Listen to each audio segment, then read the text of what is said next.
అందరికైతే శనార్థి దండం. ఇలా మంచి మంచి ముచ్చట్లయితే వాటికి వచ్చినాయి. ఇక షూరి చేద్దాం పాండ్రి. ముందుగా అయితే హెడ్లైన్స్.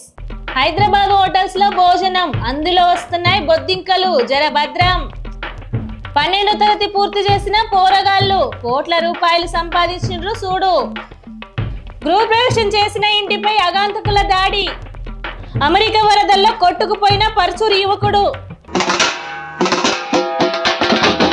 ఈ ముచ్చటైతే నేను మొన్ననే చెప్తే కదా, గదేనుల్లా బయట అయితే అస్సలు తిండి తినకూరి. ఎందుకంటే ఏది ఉన్నా కానీ ఇంట్లో వేసుకొని తినూరి.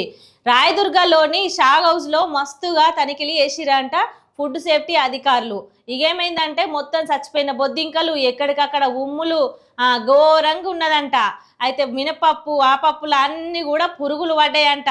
అసలు కిచెన్ ఓపెన్ చేసి చూస్తే మాత్రం అది కిచెనా లేకపోతే మురికి కాలువనా అన్నట్టుగా తయారైంది అన్నట్టు. గసంటి దాంట్లోకి వేసుకొచ్చి ముందటినైతే సాపు వేసి పెడతారు. కానీ వాళ్ళు ఎట్లా తయారు చేస్తారు, ఎసొంటి ఆయిల్ పడుతురు, ఎట్లా చేతులు కడుక్కుంటురా లేదా, ఇవన్నీ కూడా అబ్జర్వ్ చేసి బయట తిండి తినాలి. ఎందుకంటే ఇవాళ రేపు పానము ఎంత ముఖ్యమో అందరికీ ఏరికైనా అయ్యే.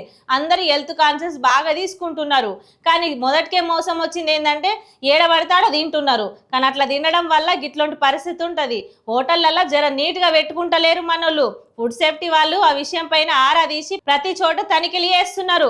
అందుకే జర జాగ్రత్త ఉండురి. వాళ్ళు తనిఖీలు చేసినా వాళ్ళ డ్యూటీ వాళ్ళు చేస్తారు, కానీ మన డ్యూటీ మన ఆరోగ్యాన్ని కాపాడుకోవడం.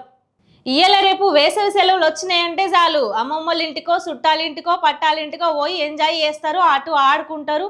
ఎటు పోదాం అని మమ్మీ డాడీని ఇబ్బంది పెడతారు. కానీ గిడ గుజరాత్లోని ఒక ఇద్దరు విద్యార్థులు అయితే మంచి పని చేసిరని చెప్పచ్చు.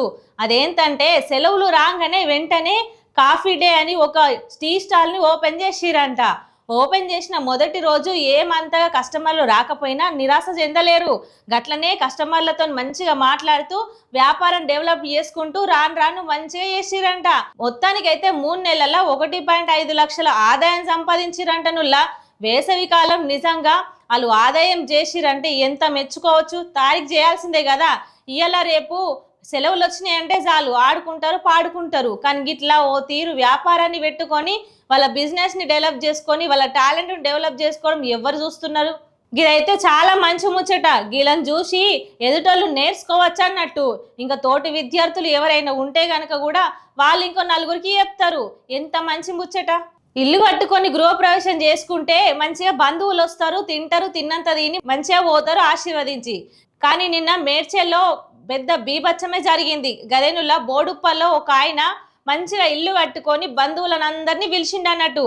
కానీ ఎక్కడి నుంచి వచ్చిరో ఏం కథనో కానీ 40 నుంచి 50 మంది దాకా దుండగులు వచ్చి మొత్తం బీభత్సం చేసిర్రు. వచ్చిన చుట్టాలను కొట్టిర్రు, వాళ్ళ ఇంటి పైన దాడి చేసిర్రు, రాళ్లతోని మొత్తం అందరినీ కొట్టిర్రు.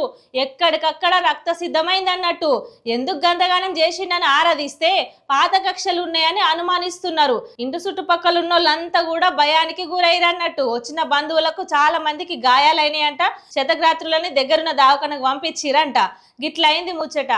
నిన్న బీఆర్ఎస్ పార్టీలు అయితే బాగానే ఎద్దవ చేసుకున్నారు. మేము త్యాగాలు చేసినాం, గొప్పగా మంచి పని చేసినాం, మలిదశ ఉద్యమంలో ఎంతో మంది ప్రాణహాని చేసిన వాళ్ళందరికీ సపోర్ట్ చేసినాం, మేము చేసినాం బాగానే అని మస్తుగా చెప్పుకుంటారు.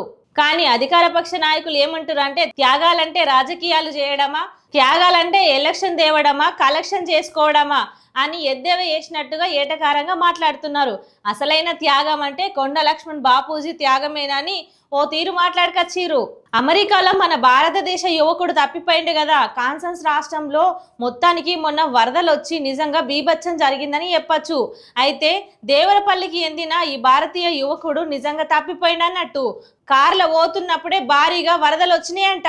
ఇక అట్లా కొట్టుకుపోయినంట. కారు బ్యాగ్ అయితే కనబడ్డదంట, కానీ ఆ మనిషి అయితే కనబడలేడంట. ఇప్పటికైతే పత్తలేడు, జాడలేడు. ఈ విషయం మీద ఏలూరు ఎమ్మెల్యే సాంబశివరావు కేంద్ర మంత్రులకు లేఖ రాసిండు అన్నట్టు. లేఖలో స్పష్టంగా చెప్పిండు, మా భారతీయ యువకుడు తప్పిపోయిండు, కొన్ని దినాలైనా కూడా కనబడతలేడు. అక్కడ వరదలు రావడం వల్ల ఖచ్చితంగా ఆయన మీద ఆరా తీసి ఎక్కడున్నాడు ఏందనే తెలుసుకోవాలని లేఖలో పేర్కొన్నాడు అన్నట్టు. అతను ఆచూకు కోసం ఖచ్చితంగా ఎక్కడున్నాడు ఏందని గాలింపు చర్యలు చేపట్టాలని రాయబార కమిటీ సంస్థకైతే లేఖ రాసిండు. మరి ఏం జరుగుతుందో ఏమో చూద్దాం. గైనైతే మంచిగా ఉండాలి, ఏడున్నా దొరకాలని కోరుకుందాం. చూసిరు కదా ఇయాల్టి ముచ్చట్లు. మళ్ళీ నీ ముచ్చట్లతోని మళ్ళీ కలుస్తా, పోయేస్తా.